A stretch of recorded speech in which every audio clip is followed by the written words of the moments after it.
साथीहरू हेर्नुहोस् है, पछाडि देखिरहेको ड्याम। म यति बेला ड्याममा छु, ढाब ड्यामतिर आइपुगेको छु।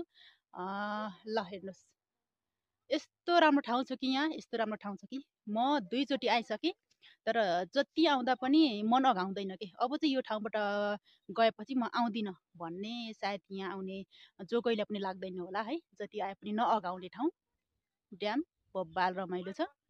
सबैजना आउनु होला एकचोटि।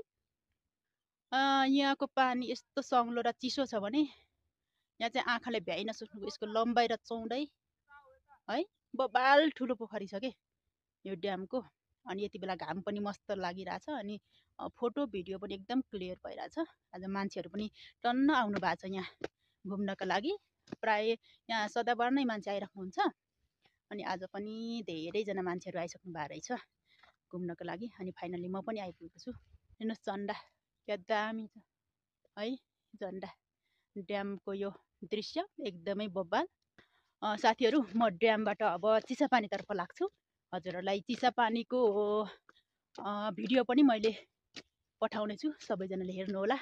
अनि एकचोटि सबैजना यो ड्याममा चाहिँ पुग्नु है, साँच्चै नै बब्बाल छ।